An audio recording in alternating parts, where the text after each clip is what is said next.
हे भारत के माटी रे भैया, एकर बढ़ाबो शान, लहराए हमर तिरंगा झंडा, जय जय हिंदुस्तान। लाल बहादुर गांधी नेहरू औ वीर आजाद, ए माटी बर जम्मो नेतन, दुख पाइन दिन रात। भाई असफलता के बाद क्या क्या सीखा आपने? इतने असफल रहे, कहाँ पे चूक हो जा रही थी? इन असफलताओं से मैंने लगातार सीखने का प्रयास किया। एक क्वेश्चन से मैं प्रीलिम्स से बाहर हो गया था। अच्छा, ये प्रीलिम्स के लिए जैसे कि बहुत सारी चीज़ें, किन किन चीज़ों का ध्यान रखना चाहिए, कैसे कैसे आपने तैयारी की? प्रीलिम्स के लिए सबसे इम्पोर्टेंट है कि आपको हार्ड वर्क के साथ साथ स्मार्ट वर्क करना पड़ेगा। करंट अफेयर काफ़ी ज़्यादा इम्पोर्टेंट होता है छत्तीसगढ़ में। करंट अफेयर के लिए किन किन चीज़ों को फॉलो करते? मेरा डेली का रूटीन रहा है। मेरे यहाँ घर में ही दो पेपर आते थे, न्यूज़पेपर। इसके अलावा जो यूट्यूब है या टेलीग्राम है, इसमें मैं एक्टिव रहता था। अच्छा, तो जितने नोट्स बनाए थे आपके खुद के थे कि आप कहीं कहीं से? जब मैंने तैयारी प्रारंभ किया तो मैं किसी इंस्टीट्यूट में नहीं गया था। मैं छत्तीसगढ़ का पूरा नोट्स बना लिया था यूट्यूब से देख करके। देखिए, प्यून की नौकरी आप कर रहे थे, इस बीच में तैयारी करना बड़ा चैलेंजिंग हुआ होगा। अगर आप किसी वर्क में जाते हैं तो वो वर्क प्रोफाइल के अकॉर्डिंग आपको काम भी करना पड़ता है। इंटरव्यू में क्या पूछा गया था आपसे? मेरा इंटरव्यू संविधान से ही चालू हुआ। आपका इंटरेस्ट भी संविधान वाला? और मेरा इंटरेस्ट भी संविधान, तो एक अलग ही मन में अंदर से फीलिंग आ गई, वाह बहुत अच्छा चालू हुआ ऐसे करके। आपके सफलता के पीछे किसको श्रेय जाता है? मेरे सफलता का श्रेय जो है मैं अपने माता पिता, मेरे परिवार, पूनम अजगल्ले। जब भी मैं मेंस का एग्ज़ाम देने जाता था तो वो मेरे साथ जाती थी। इम्पोर्टेंस रहा है पूनम अजगल्ले। एक्चुअली में वो सर बहुत महत्वपूर्ण पर्सन है मेरे लाइफ में। अच्छा, समझने वाले समझ जाएंगे। अच्छा, ये बता दीजिए, अब तो हो गए इतने बड़े, लव मैरिज करेंगे कि अरेंज मैरिज करेंगे? सर अरेंज मैरिज होगा। अरेंज मैरिज होगा? जी जी जी। कॉलेज के लाइफ में कोई था आपके लाइफ में? कॉलेज के लाइफ में ऐसा तो कोई नहीं था कि किसी से ऐसा प्रतिशोध लेना है। कहते हैं न संघर्ष न तकलीफ क्या खाक मजा है जीने में, बड़े बड़े तूफान थम जाते हैं जब आग लगी हो सीने में, और वही आग एक दिन इंसान को किसी मुकाम पर पहुंचाता है। संघर्ष करो, मेहनत करो, एक न एक दिन उसका परिणाम दिखता है। एक ऐसे ही इंसान से आप आज को मिलाते हैं जिन्होंने भी हाल ही में CGPSC में टॉप किया है। नाम है शैलेंद्र बांधे।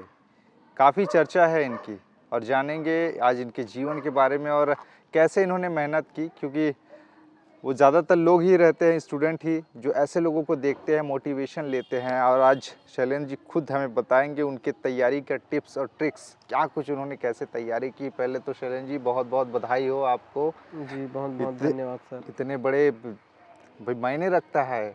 आप पहले तो मैं आपके जीवन के बारे में ही जानूँगा सर कि कैसे यहाँ तक का सफ़र रहा है आपका, पढ़ाई और लिखाई कैसे, अपने जीवन के बारे में बताइए थोड़ा सा। जी जी, जैसे कि मेरा नाम शैलेंद्र कुमार बांधे है। मैं रायपुर ज़िले का ही बिरगांव नगर निगम का रहने वाला हूँ, लेकिन मेरा जो पैतृक गांव है वो ग्राम पंचायत बिटकुली है, बिल्हा बिलासपुर। अच्छा जी, जहाँ मेरे दादाजी का निवास स्थान है, स्वर्गीय मेघनाथ बांधे जी। और मेरा जन्म जो है बिरगांव में ही हुआ। इसके साथ ही मेरी प्रारंभिक शिक्षा भी बिरगांव से ही हुई, ज्ञानदीप विद्या मंदिर से। उसके बाद मैं माँ बंजारी गुरुकुल विद्यालय से 12वीं कक्षा उत्तीर्ण हुआ हूँ। उसके बाद NIT रायपुर से मैंने मैकेनिकल इंजीनियरिंग किया है। 2019 से मैं वहाँ पास आउट हूँ। उसके बाद से मैं लगातार सिविल सर्विसेज का तैयारी कर रहा था और इस दौरान बीच में बहुत से अप्स एंड डाउन आए और हैंड पंप तकनीशियन का मैंने एग्ज़ाम निकाला, परंतु कुछ डॉक्यूमेंट्स के वजह से उसमें अपात्र रहा मैं। उसके बाद 2022 में CGPSC के ही द्वारा प्यून का एग्ज़ाम लिया गया था, तो जिसका रिज़ल्ट 2024 में आया, तो उसमें मेरा सिलेक्शन हुआ। तो चूँकि मेरे पास रोज़गार का अभाव रहा, तो इस वजह से मैंने अपनी आर्थिक सुरक्षा को ध्यान में रखते हुए और फैमिली को सपोर्ट करने के लिए वो जॉब को परस्यू किया आगे। और इसी के साथ ही फिर मैं PSC को और दिया और फाइनली आज छत्तीसगढ़ राज्य सेवा परीक्षा 2023 का रिजल्ट आया, जिसमें मेरा 73 रैंक आया और मुझे मेरा मनचाहा post assistant commissioner state tax मिला है। अभी मिला है जी। तैयारी कैसे की? शादी हुई है अभी आपकी? नहीं, अभी शादी नहीं हुई है। हाँ, तब तो अभी बढ़िया से ठाट बाट के साथ, भाई ज़रूरी होता है पहले हाथ में रोज़गार हो तब जाके। तैयारी आपने किस ढंग की की? शुरुआत से ही मेधावी रहे और खासकर क्योंकि पीएससी जैसा एग्ज़ाम आसान नहीं होता, उसमें पहले प्रीलिम्स दिलाइए, फिर मेंस, फिर इंटरव्यू, प्रिपरेशन कैसा था? जी, ये एक्चुअल में मेरा स्कूल टाइम से रहा है, जो हार्ड वर्क रहा है। ये मेरे पिताजी की देन है। जब मैं 5वीं क्लास में था तो मेरे हर सब्जेक्ट में 17-17 नंबर आए थे। तो वहाँ से एक ऐसा डायरेक्शन में मेरे पिताजी ने मुझको मोड़ा कि उसी 5वीं क्लास में मैं फाइनल में टॉप कर गया था। तो वहाँ से जो मेरा मेहनत चालू हुआ, वो लगातार मेरे हर कक्षाओं में रहा और उसके बाद ये जो मेहनत है वो कंटिन्यू करते हुए आज इस जर्नी में पहुंचा हूं। तो 2019 से मैंने सिविल सर्विसेज की तैयारी को चालू किया और उसके बाद पटेल ट्यूटोरियल है, वहां मैंने एडमिशन लेकर के अपनी पढ़ाई जारी रखा सिविल सर्विसेज की। और उसके बाद कोचिंग करने के बाद कोविड आ गया। उसके बाद कोविड से मेरा सेल्फ स्टडी रहा और वहाँ से लगातार सेल्फ स्टडी करते करते मैं 5 बार सीजीपीएससी में अपीयर हुआ, जिसमें से 4 बार मेंस दिया और ये मेरा तीसरा इंटरव्यू था और 4 बार लगातार असफल रहा हूँ, 5वें बार में मुझे सफलता मिली है। भाई असफलता के बाद क्या-क्या सीखा आपने? इतने असफल रहे, कहाँ पे एक चूक हो जा रही थी, जिसको आपने और अच्छे से मेहनत किया? जी, इन असफलताओं से मैंने लगातार सीखने का प्रयास किया पहले ये क्योंकि कहाँ चूक हुई थी? जी, जब पहली बार मैं दिया तो मतलब अच्छे से नॉलेज नहीं था, तो एक क्वेश्चन से मैं प्रीलिम्स से बाहर हो गया था। अच्छा, प्रीलिम्स से ही बाहर हाँ, हुए थे उस प्रीलिम्स समय। से मेरा प्रीलिम्स ही नहीं निकला। दूसरे बार मैंने प्रीलिम्स क्वालीफाई करके मेंस दिया, परंतु मेरा मेंस नहीं निकल पाया। तीसरे बार मैंने प्री मेंस क्वालीफाई करते हुए इंटरव्यू में पहुंचा, फिर अच्छा। इंटरव्यू से छट गया मैं। चौथे बार फिर से इंटरव्यू में पहुंचा, लेकिन रैंक थोड़ा थोड़ा बढ़ाया, हाँ। लेकिन पोस्ट नहीं मिला। और 5वें बार फिर फाइनली आई गॉट सेलेक्टेड। तो लगातार मैंने अपने कमियों को खोजा और कमियों में सुधार करते करते जो मेरे एम था वो मुझको वहाँ पहुँचा गया। ज़रूरी होता है कि देखिए असफलता एक चुनौती है, इसे स्वीकार करना ज़रूरी होता है। कौन-सा माध्यम था आपका, हिंदी, इंग्लिश का? मेरा हिंदी माध्यम था हिंदी? सर। जी। जबकि हिंदी में कहा जाता है कि बहुत कठिन होता है लिखना-विखना, फिर खासकर मेंस के लिए आपने तैयारी कैसे की इसके लिए? जी, ये छत्तीसगढ़ लोक सेवा आयोग का एक बहुत ही बेहतर प्रक्रिया है, जिसमें आप अपना माध्यम स्वयं सेलेक्ट कर सकते हैं। तो इसमें मेरे ख्याल से लैंग्वेज बैरियर नहीं होता है। आप जिसमें भी कंफर्टेबल रहें, आप अपने विचारों को उत्तर पुस्तिका में शब्दों में बयां करना है, तो आप जिस माध्यम में सहज हैं, उस माध्यम का चयन कर सकते हैं। तो मेरे लिए शुरू से ही हिंदी माध्यम बेहतर रहा। हालांकि मैं 4 साल एनआईटी रायपुर में इंग्लिश मीडियम में पढ़ा, लेकिन मेरा जो ज़्यादा विचार अभिव्यक्त करने की जो माध्यम है, वो हिंदी भाषा रहा, इसलिए मैंने हिंदी में पूरा पेपर लिखा है। अच्छा, एक चीज़ हमेशा कहा जाता है जो इंजीनियरिंग के छात्र होते हैं वो लोग बहुत डेडिकेटेड होते हैं। उनको पता होता है क्योंकि जितना स्ट्रेस रहता है, इतने असाइनमेंट लिखने होते हैं, दुनिया भर का लिखने रहते, तो वो लोग अभ्यस्त हो जाते हैं। क्या इसका फ़ायदा आपको मिला इस ज़रूर एकेडमिक बैकग्राउंड का हाँ? ज़रूर कहीं न कहीं फ़ायदा होता है, परंतु ये कहना बिल्कुल सही नहीं होगा कि केवल इंजीनियरिंग बैकग्राउंड को फ़ायदा हो रहा है। क्योंकि अगर आप कोई सा भी फील्ड में जाते हैं, कोई सा भी स्ट्रीम से ग्रेजुएशन करते हैं, तो बिना आप मेहनत के उसको नहीं निकाल सकते। भले ही आप अगर आर्ट्स ले लिए और तैयारी ही नहीं करें, तो आप आर्ट्स में भी फेल हो सकते हैं। और अगर आप मेहनत करेंगे, तो आप बहुत से टफ एग्ज़ाम को भी क्वालीफाई कर सकते हैं। तो मुझे लगता है कि हर स्ट्रीम के पास जो भी छात्र पढ़ रहे हैं, उनके पास ये अवसर रहता है कि आप अपने एकेडमिक बैकग्राउंड में भी मेहनत कर सकते हैं और वो मेहनत को आप अपनी कॉम्पिटिशन एग्ज़ाम में भी अप्लाई कर सकते हैं। तो अच्छा, ये प्रीलिम्स के लिए जैसे कि बहुत सारी चीज़ें किन-किन चीज़ों का ध्यान रखना चाहिए? कैसे-कैसे आपने तैयारी की खासकर प्रीलिम्स के लिए? जी, प्रीलिम्स के लिए सबसे इम्पोर्टेंट है कि आपको हार्ड वर्क के साथ-साथ स्मार्ट वर्क करना पड़ेगा। और स्मार्ट वर्क ऐसा है कि आपको उदाहरण के समझा जी, दें। जी। आपको सबसे पहले तो आपके पास सिलेबस होना चाहिए। उसके बाद प्रीलिम्स में आए हुए प्रीवियस 5 टू 10 इयर्स क्वेश्चन होने चाहिए। तो इससे आपको एक अंदाज़ा लग जाता है कि कौन से विषय से ज़्यादा क्वेश्चन आ रहे हैं। तो हालांकि छत्तीसगढ़ सब्जेक्ट ऐसा है कि उससे 100 में से 50 क्वेश्चन आने हैं। बात रहा इंडिया जीएस का, तो जब आप एनालिसिस करेंगे तो इंडियन हिस्ट्री और इंडियन कॉन्स्टिट्यूशन से ऑन एन एवरेज 20 क्वेश्चन आते हैं। तो हमारा छत्तीसगढ़ का 50 हुआ और ये 70 क्वेश्चन हो गया। और इंडिया करेंट अफेयर्स में देखें तो इंडिया और इंटरनेशनल से तो लगभग 5 to 6 क्वेश्चन आ जाते हैं। तो ये आपका 75 क्वेश्चन हो गया। इसके अलावा आप जब पीएससी का तैयारी कर रहे हैं तो ऑब्वियस सी बात है कि आप जियोग्राफी भी पढ़े होंगे, इकोनॉमिक्स भी पढ़े होंगे, तो ऐसा हल्का फुल्का छूट-फूट पढ़ने से भी 5 क्वेश्चन और ऐड ऑन हो जाएगा। तो इतना कम पढ़ के आप लगभग 80 क्वेश्चन का बहुत बेहतर से तैयारी कर सकते हैं। कम समय में ज़्यादा अच्छे से पढ़ सकते हैं और ज़्यादा आउटपुट मिल सकता है।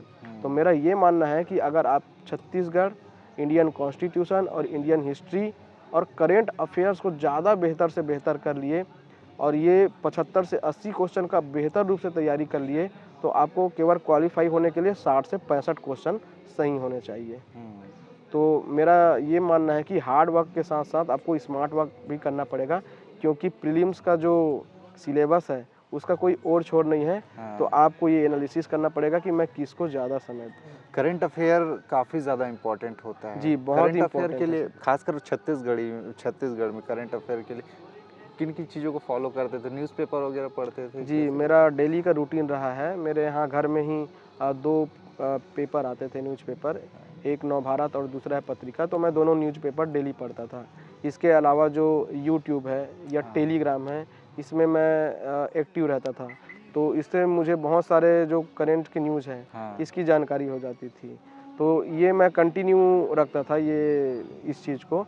इसके साथ ही जब एग्ज़ाम नज़दीक आता था तो बहुत सारे इंस्टीट्यूट का मैगज़ीन आ जाता था, ईयरली मैगज़ीन। तो फिर वो लेकर के एक बार फ़िल्टर करके पढ़ेंगे तो ऐसा लगता है अरे बहुत सारा तो पढ़ा हुआ मिला है। तो कई बार वही रिपीट हो जाता है, तो करंट अफेयर्स ये इसमें स्ट्रॉन्ग हो जाता है और करंट अफेयर्स का फ़ायदा तो बहुत मिलता है प्रीलिम्स में। करंट अफेयर के नोट्स बनाते थे आप? जब पहली बार तैयारी किया था तो करंट अफेयर्स का नोट्स बनाता था, परंतु मुझे समझ में आया कि जब मैं डेली उस चीज़ में लगा हुआ हूँ और लास्ट में एक मैगज़ीन लेकर मैं उसको फ़िल्टर कर ले रहा हूँ, तो नोट्स बनाने में टाइम वेस्ट नहीं करना है। इसलिए वो समय को बचाया और उस समय को दूसरे में लगाया मैं। अच्छा, तो जितने नोट्स बनाए थे आपके खुद के थे कि आप कहीं-कहीं से जी, जुगाड़ करते ये थे? चीज़ मैं बताना चाहूँगा कि जब मैंने तैयारी प्रारंभ किया, तो मैं किसी इंस्टीट्यूट में नहीं गया था। मैं अच्छा। छत्तीसगढ़ का पूरा नोट्स बना लिया था यूट्यूब से देख कर के। मैं छत्तीसगढ़ को पूरा ख़त्म कर दिया था। यूट्यूब से जहाँ से भी मेरे को पढ़ने का मौका मिलता था, मैं टॉपिक लिखता था, सर्च मारता था और फिर जो भी मेरे को अच्छा लगता था उसको मैं एक नोट्स बना लेता था। तो ऐसे करके मेरे स्वयं के नोट्स का 2 बुक बन गया। अच्छा। जी, फिर उसके बाद सर जैसे ही मैं पटेल ट्यूटोरियल्स में गया, तो सर लोग जैसे पढ़ाते थे, तो मुझे कुछ एक्स्ट्रा कंटेंट मिलते थे, तो मैं उसको वहीं ऐड ऑन कर लेता था। तो इस प्रकार मेरा नोट्स ही मेरे लिए एक बुक के बराबर बन गया और फिर मैं किसी बेसिक बुक को फॉलो करने के बजाय मैं अपने नोट्स को ही पढ़ता रहा। देखिए, अब प्यून की नौकरी आप कर रहे थे, इस बीच में तैयारी करना बड़ा चैलेंजिंग हुआ होगा। कैसे समय, दिनचर्या कैसी रही फिर आपकी? जी, थोड़ा-सा चैलेंजिंग रहा है सर, क्योंकि अगर आप किसी वर्क में जाते हैं तो वो वर्क प्रोफ़ाइल के अकॉर्डिंग आपको काम भी करना पड़ता है, तो थोड़ा-सा चैलेंजिंग रहा। परंतु जो मेरे उच्च अधिकारी थे, वो उनका सपोर्ट रहा है मुझे और कार्य के दौरान भी जब भी मुझे समय मिल जाता था, तो मैं अपना पढ़ाई कंटिन्यू कर लेता था। इसके अलावा जब मैं कार्य के बाद घर पहुँचता था, तो घर में रात के समय 8 से 12 के बीच मेरा टाइम रहता था पढ़ने का, तो वहाँ मैं 3 साढ़े 3 घंटा उसमें भी पढ़ के निकाल लेता था। अच्छा, तो ये टाइम टेबल आप कैसे करते थे? इस सब्जेक्ट को इतने समय देना है, इस सब्जेक्ट को किस सब्जेक्ट को आप ज़्यादा महत्व देते थे? मैं वही बताया सर, सबसे पहले तो मेरे को छत्तीसगढ़ पढ़ना रहता था। अच्छा। तो जब एक सब्जेक्ट मैं उठाता था तो मेरा गोल रहता था कि इसको मुझे पूरा ख़त्म करना है इतने दिनों में। तो ये फिक्स रहता था कि मुझे इतने दिनों में इसको पूरा करना है। तो जब वो पूरा कंप्लीट हो जाता था, तो मुझे ऐसा लगता था कि छत्तीसगढ़ कंप्लीट, मतलब मेरा 50 क्वेश्चन कंप्लीट। तो एक अलग से मोटिवेशन आ जाता था कि मैं प्रीलिम्स का 50% कंप्लीट कर लिया। उसके बाद मैं इंडियन कॉन्स्टिट्यूशन, जो मुझे बहुत फेवरेट लगता है सब्जेक्ट, तो भारत का संविधान पढ़ना चालू करता था। फिर जैसे 1 वीक का टारगेट रखा उसके लिए, तो 1 वीक में वो मैं कंप्लीट कर लिया, तो फिर मुझे लगता था कि फिर से मेरा 10 क्वेश्चन कंप्लीट हो गया, तो 60 हो गया। ऐसे करके मैं बारी-बारी एक-एक सब्जेक्ट को पूरा कंप्लीट करता था। ऐसे-ऐसे करके करते थे। अब जब आप किए तो घर वालों का रिस्पॉन्स कैसा रहा? घर में बहुत सपोर्ट किए हैं, मेरी माताजी, मेरे पिताजी बहुत सपोर्ट किए हैं सर इसमें। हुँ, बहुत खुशी का माहौल था जिस दिन रिज़ल्ट आया। हुँ। जी। बाकी और भी बंधु-बांधव आपके पैतृक गाँव से आया होगा फ़ोन? जी, एक्चुअल में पैतृक गाँव से मेरे को फ़ोन आया। पैतृक गाँव में जितने भी मेरे रिलेटिव हैं, भैया लोग हैं, वो लोग बहुत पटाखा भी फोड़े हैं वहाँ। अच्छा। इसके अलावा मेरा यहाँ जो निवासी स्थान है, मेरे दोस्त लोगों ने पता नहीं रात को 12 बजे कहाँ-कहाँ से पटाखा लेके बहुत पटाखा फोड़े और बहुत ही एन्जॉय किए सब के सब। रात हुँ। भर मेरे यहाँ रुके थे सब दोस्त लोग। बहुत खुशी हुई होगी आपको। एक चीज़ जो स्टूडेंट हमेशा कहते हैं कितना लिखना चाहिए? कितना मतलब आप इतना इतने इतने शब्दों में आपको लिखना है, जी। टारगेट दे दिया है तो उसको कितने समय में आपको कंप्लीट करना है? आलोचनात्मक लिखना है, विश्लेषण करना है, टिप्पणी करना है। जी, जी। इसको कै किस ढंग से सर फ़ॉलो करना है? ये प्रैक्टिस से आता है हाँ। कि आपके पास कंटेंट तो बहुत सारा है, लेकिन उस कंटेंट को आपको 4 लाइन में भी लिखना है और 15 लाइन में भी लिखना है। हुँ। तो ये आपको प्रैक्टिस से आएगा कि वही क्वेश्चन को आप संक्षेप में कैसे लिख सकते हैं और विस्तृत रूप से कैसे लिख सकते हैं। हाँ। तो इसके लिए आप जितने भी प्रीवियस मेंस के क्वेश्चन हैं, उसको इतने अच्छे से उसको प्रैक्टिस करो कि सारे क्वेश्चन कंप्लीट हो जाए। इसके अलावा किसी भी इंस्टीट्यूट से आप टेस्ट सीरीज़ लगा सकते हैं, हुँ। जिससे क्या होगा कि आप टेस्ट सीरीज़ देंगे, आप लिखेंगे, तो आपकी जो गलती है, तो वो रिमार्क में पता चलेगा, तो वहाँ आप सुधार सकेंगे। और दूसरी बात ये है कि आपको क्वेश्चन को ध्यान से पढ़ना पड़ता है। क्वेश्चन एक बार ध्यान से नहीं पढ़े तो आपका ब्लंडर मिस्टेक होने की संभावना रहती है। तो जो क्वेश्चन के पुछल्ले शब्द हैं कि आप इनका विवरण दीजिए, संक्षेप विवरण दीजिए, आलोचनात्मक विवरण दीजिए, तो वो सब चीज़ों को ध्यान में रख कर के हाँ। 1 मिनट रुक करके हमको फिर आंसर लिखना चाहिए। इस पॉइंट टू पॉइंट इसमें जैसे किसी को निबंध के जैसे लिखना है तो उसमें पॉइंट पॉइंट डाल के लिखना ज़रूरी रहता है कि आप उसको पूरा का पूरा एक आर्टिकल जैसा छाप दे के। सर ये अपनी-अपनी क्रिएटिविटी होती है। अच्छा। मैंने इसमें दोनों अप्लाई किया कि मैं पैराग्राफ के रूप में भी लिखा कहीं-कहीं पे, फिर जहाँ पे मुझे पॉइंट का यूज़ करना पड़े तो मैंने पॉइंट का भी यूज़ किया। जहाँ मुझे फ्लो चार्ट बनाते बना तो मैंने फ्लो चार्ट भी बनाया और जहाँ मुझे कुछ डायग्राम भी बनाते बना या पाई चार्ट बनाते बना तो वो सब ये सारे यूज़ किया हूँ इस बार तो मैं। और अभी तक के 4 बार के मेंस में मुझे सबसे ज़्यादा नंबर मिला है ऐसे में 120 मार्क्स। अच्छा। जी। अच्छा हमेशा एक जो कंसेप्शन रहता है ना इंटरव्यू के लिए, इंटरव्यू में क्या पूछा गया था आपसे? अ, सर मेरा इंटरव्यू 27 नवंबर को रहा, हाँ। तो उसके जस्ट पहले 26 नवंबर था। संविधान दिवस मनाया जा रहा है 2015 से लगातार। हाँ। तो 27 तारीख को संविधान के बारे में बहुत सारे आर्टिकल छपे हुए थे। तो मेरा इंटरव्यू संविधान से ही चालू हुआ आपका इंटरेस्ट भी संविधान वाला और ही मेरा था? इंटरेस्ट भी संविधान, तो एक अलग ही मन में अंदर से फीलिंग आ गई, वाओ! बहुत अच्छा चालू हुआ ऐसे करके। तो जो उइके मैम का बोर्ड मुझे मिला था, कितने लोग थे बोर्ड मेंबर में? 4 लोग थे। 4 लोग। जी। तो उइके मैम ने संविधान से लेकर मुझे बहुत सारे क्वेश्चन किए। हाँ। मैंने ऑलमोस्ट क्वेश्चन के आंसर किए। 1-2 क्वेश्चन रहा जिसका जवाब नहीं दे पाया। हाँ। तो जैसे संविधान को कब अंगीकृत किया गया? हुँ। संविधान को लागू कब किया गया? क्या रीज़न था कि 26 नवंबर 1949 को बनने के बाद उसको 26 जनवरी को लागू किया गया? इसके अलावा तिरंगा से लेकर के क्वेश्चन मुझे पूछा गया। अशोक चक्र, अशोक चिन्ह को लेकर के क्वेश्चन रहा। इसके अलावा डॉक्टर बी.आर. अम्बेडकर जी से रिलेटेड क्वेश्चन रहा।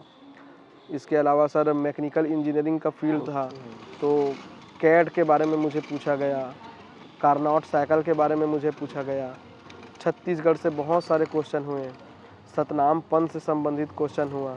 इसके अलावा सिचुएशनल बेस्ड बहुत सारे क्वेश्चन किए कि अगर आप प्रशासनिक अधिकारी ये बनते हैं तो राजनीतिक प्रेशर को कैसे हैंडल करेंगे, आप कैसे ज़मीनी लेवल पे काम करेंगे, आप में क्या गुण है जो एक डिप्टी कलेक्टर में होना चाहिए, और वन से लेकर के फॉरेस्ट से लेकर के क्वेश्चन पूछा गया था। तो बहुत ही अच्छा गया था और अच्छा। पिछले 2 बार के इंटरव्यू से मुझे ज़्यादा मार्क्स मिला है इस बार। अच्छा, कोई यूनिक टाइप का क्वेश्चन जिसको लेके आपको भी लगा ये थोड़ा-सा यूनिक है, आप फँसे हों या उसका जवाब अच्छे से आपने दिया हो जिसकी सराहना की हो बोर्ड ने? जी, जी। सर एक्चुअली एक मैम क्वेश्चन कर रहे थे कि आप एक बड़े अधिकारी बन गए मान लो और आप के ऊपर प्रशासनिक या राजनीतिक दबाव आता है, तो उस दबाव को आप कम कैसे करेंगे?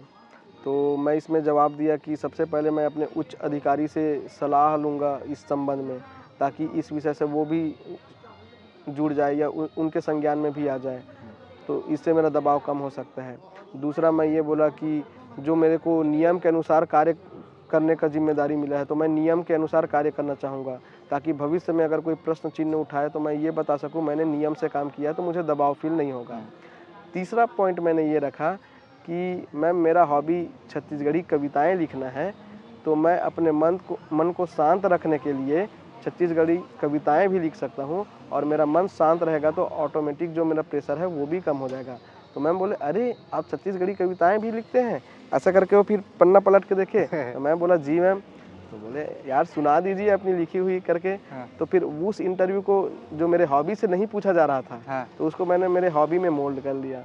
तो फिर वो मैं सुनाया तो उसको सब के सब वेरी गुड बोले थे हमें भी उसको। सुना दीजिए। जी। वो छत्तीसगढ़ी में था हाँ, तो वो। बिल्कुल छत्तीसगढ़ी छत्तीसगढ़ी ये कविताएँ छत्तीसगढ़ लिखने। है, हम चूँकि अब आप कंफर्टेबल रहेंगे, नहीं रहेंगे इसलिए हमने हिंदी में किया। जी, छत्तीसगढ़ी जी। है तो छत्तीसगढ़ी में सुनाओ, जी। जी, सुनइया जी। मना। बिल्कुल, बिल्कुल सुनाहूँ मैं हाँ। हमार राष्ट्रीय महत्व के हुँ, राष्ट्र प्रेम के ऊपर भी से ये कविता है। कविता इसे है, ए भारत के माटी रे भैया, ए भारत के माटी रे भैया, एकर बढ़ाबो शान, लहराए हमर तिरंगा झंडा, जय जय हिंदुस्तान। वाह! लाल बहादुर गांधी नेहरू अउ वीर आजाद, ए माटी बर जम्मो नेतन, दुख पाइन दिन रात। लहू पसीना एक कर दिहिन, आजादी ला पाइन, तभे तो लाल किला मां हमर तिरंगा झंडा ला फहराइन। कतको वीर शहीद हो गइन, दे दिन अपन परान, लहराए हमर तिरंगा झंडा, जय जय हिंदुस्तान।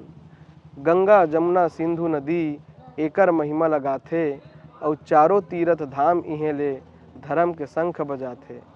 इही हमर बर सरग के धरती, एकर बर देबो जान, लहराए हमर तिरंगा झंडा, जय जय हिंदुस्तान। बहुत सुंदर, कितना जी। फिर रिएक्शन क्या था उन लोगों को जब ये सुनाए उसके बाद? बहुत बहुत एप्रिसिएट किए सर सारे। सारे जी, जितने जी। बोर्ड मेंबर थे जी, जी। सब? मैं सारे से आई हाँ, कांटेक्ट रखा था।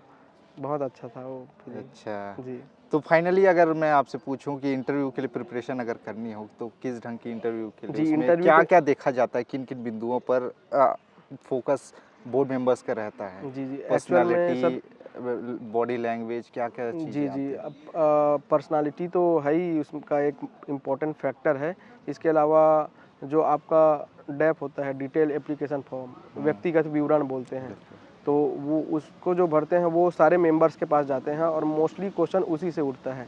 तो जो भी आप जानकारी दे रहे हैं अपने बारे में, तो उसके बारे में आपको डिटेल से अच्छे से नॉलेज होना चाहिए। जैसे आप किस क्षेत्र से बिलॉन्ग करते हैं, किस समुदाय से बिलॉन्ग करते हैं, ये। दूसरा, उस दिन कुछ खास है क्या? जैसे उस दिन संविधान दिवस रहा था जस्ट पहले दिन, तो उससे रिलेटेड बहुत क्वेश्चन हुए। तो उस दिन कुछ खास था क्या? करेंट अफेयर्स बहुत इंपॉर्टेंट होता है। तो जो आपका व्यक्तिगत विवरण में जो जानकारी दिए हैं वो, करेंट अफेयर्स, साथ में छत्तीसगढ़ की जानकारी, ये सब होने चाहिए। और जब आप पूरा अच्छे से मेहनत कर लेंगे तो एक ऑलरेडी आप में कॉन्फिडेंस रहता है कि मैंने तो मेहनत किया है, अब कुछ ना कुछ अच्छा होगा। तो वो कॉन्फिडेंस लाना अपने ऊपर बहुत ज़रूरी है। अदरवाइज़ बिना कॉन्फिडेंस या बिना तैयारी के जाएँगे तो आप ईज़ी से ईज़ी भी क्वेश्चन को वहाँ फेस करने में अक्षम हो सकते हैं। अच्छा, इसके लिए पहले आपने कभी मॉक इंटरव्यूज़ वगैरह दिए थे? जी, जी सर, मैं लगभग 6-7 मॉक इंटरव्यू दिया हूँ हाँ। और उसमें सर लोगों का बहुत ही सपोर्ट रहा है। मेरा जो भी खामी रहता था उसको नोट करके मुझे बताते थे कि ऐसा नहीं करना है। तो बिल्कुल इसमें मैंने अपनी कमियों को ढूँढ करके उसको कम करने का प्रयास किया। अच्छा, इंटरव्यू में खासकर एक चीज़ जो कहते हैं ना, लोगों में मिसकंसेप्शन कहिए या फिर ये सच सच में होता होगा, जैसे किसी को बोल देते आपके कमीज में कितने बटन लगे हैं, कोई कह दे कितने सीढ़ी चढ़ के आए हैं, जी, जी। ऐसे ऐसे टाइप के मतलब अजीबो-गरीब टाइप के सवाल इस ढंग के कभी होते हैं क्या? आप फ्रेंड सर्कल में कभी पूछा होगा या फिर आपके साथ ऐसा अनुभव किया आपने? जी सर, मॉक इंटरव्यू में भी कभी ऐसे जी, इस जी, ढंग जी। के कभी क्वेश्चन ऐसा आपसे क्वेश्चन सर बहुत ही रेयर होता है, बहुत ही रेयर, बहुत ही कम प्रोबेबिलिटी होती है ऐसा क्वेश्चन पूछने का। परंतु जो हमारे सीनियर सर हैं, वो अभी एसडीएम बिलासपुर हैं, श्री पीयूष तिवारी सर, हाँ, तो उनसे पूछा गया था उनके बोर्ड में कि आपके शर्ट में कितने बटन हैं करके। अच्छा। तो ये मुझे जानकारी है, बाकी अभी तक तो और मैं नहीं सुना था कि ऐसा कुछ क्वेश्चन है करके। हाँ, इतनी बड़ी सफलता आपको मिली है, लेकिन उसके पीछे पीछे कोई ना कहानी होती है, और आपके सफलता के पीछे किसको श्रेय जाता है? कौन है आपका रोल मॉडल, मार्गदर्शक किसे मानते हैं आप? जी सर, निश्चित रूप से मेरे सफलता का श्रेय जो है मैं अपने माता-पिता, मेरे परिवार, इसके अलावा जो मेरे गुरु हैं, शिक्षक हैं और मेरे जितने भी मार्गदर्शक हैं, मैं सबको देना चाहूँगा। परंतु सबसे ज़्यादा जो इम्पोर्टेंस है, वो मेरी माता श्रीमती कल्पना बांधे और मेरे पिताजी श्री संतराम बांधे जी को जाता है। इसके अलावा एक मेंटोर के रूप में मेरे बड़े भैया हैं, श्री राजेंद्र कुमार बांधे जी, जो सहायक पशु चिकित्सा क्षेत्र अधिकारी नवा रायपुर में पदस्थ हैं। उनके द्वारा मुझे लगातार गाइडेंस दिया जा रहा था। इसके अलावा सर जो मेरे दीदी जीजा हैं, मेरी दीदी अनुसुईया कुर्रे और मेरे जीजा जी प्रकाश कुर्रे, उनका भी लगातार योगदान रहा है। हालांकि दोनों ज़्यादा पढ़े लिखे नहीं हैं, लेकिन मुझे मोटिवेट किए हैं आगे बढ़ने के लिए। इसके अलावा जो मेरी छोटी बहन है पार्वती, उनका बहुत सपोर्ट रहा है सर। मैं असफल होता था तो मेरी छोटी बहन मुझे समझाती थी कि भैया होगा एक दिन ज़रूर। हाँ। इसके अलावा सर लाइफ में मेरे एक और इम्पोर्टेंट पर्सन है, पूनम अजगल्ले। तो पूनम अजगल्ले वो हमेशा मेरे साथ रहती थी जब भी मैं एग्ज़ाम देने जाता था। जब भी मैं मेंस का एग्ज़ाम देने जाता था तो वो मेरे साथ जाती थी। तो उनका भी बहुत ही ज़्यादा इम्पोर्टेंस रहा है। पूनम अजगले एक्चुअली में वो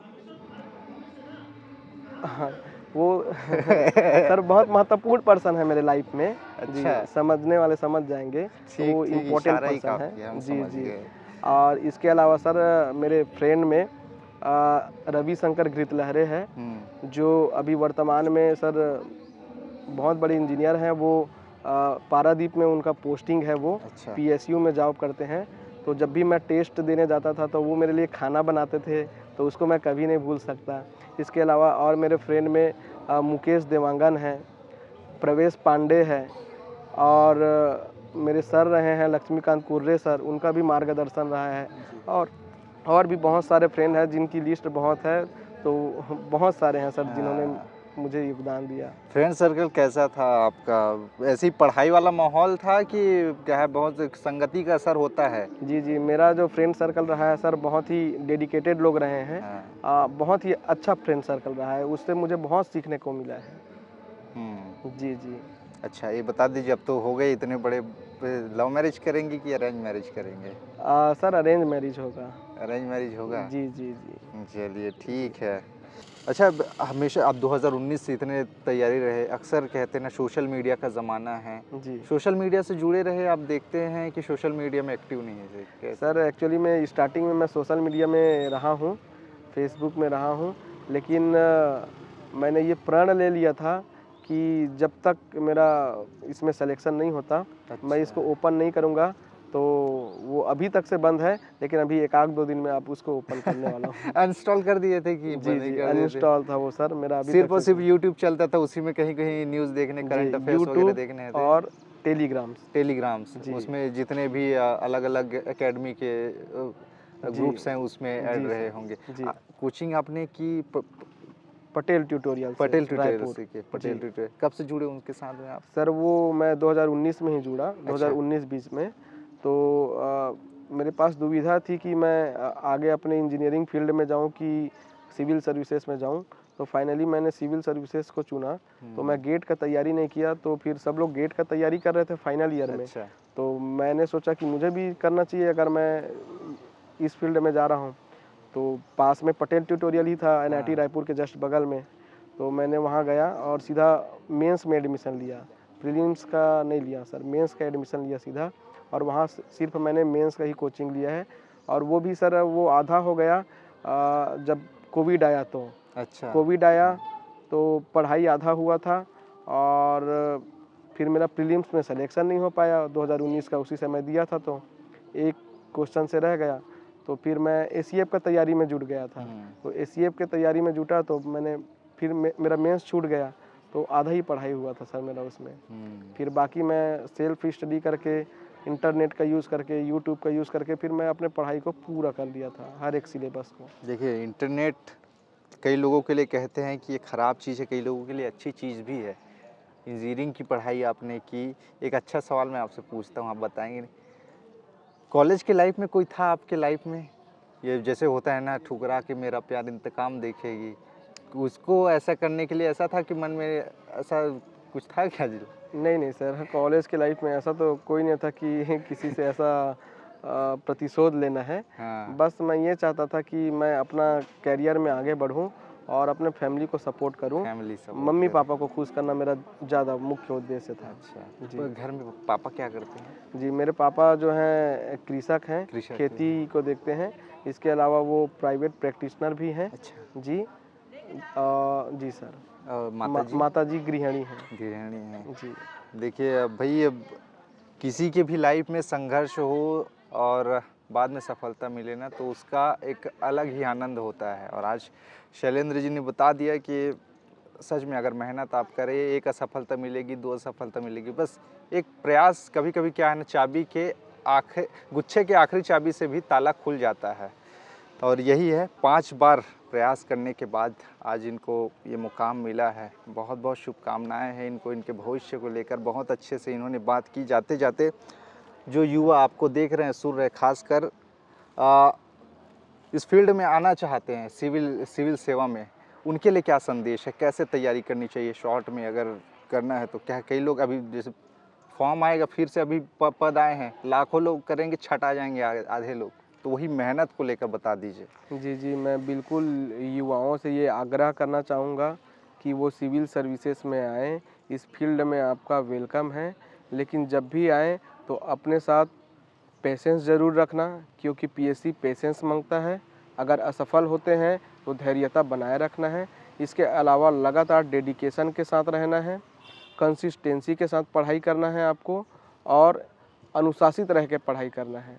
फिर देखना, एक दिन सफलता आपको ज़रूर मिलेगी। जी, बहुत-बहुत धन्यवाद। इन्होंने बहुत सुंदर तरीके से, और उम्मीद है कि आप लोगों को भी कुछ सीखने को मिला होगा। देखो दोस्त, सपना देखना ही आसान नहीं होता, उसको पूरा करने के लिए मेहनत और संघर्ष करना पड़ता है। इन्होंने तपा है। एक प्यून की नौकरी करते-करते इन्होंने अपनी तैयारी शुरू की, और आज अंततः इनको वो मुकाम मिला है जिसकी ये चाह रखते थे। खैर, इस बारे में आपकी क्या राय है शैलेंद्र जी के बारे में, नीचे कमेंट में ज़रूर बताएँ। आगे और भी लोग हैं जिनसे हम आपकी मुलाकात करवाएँगे।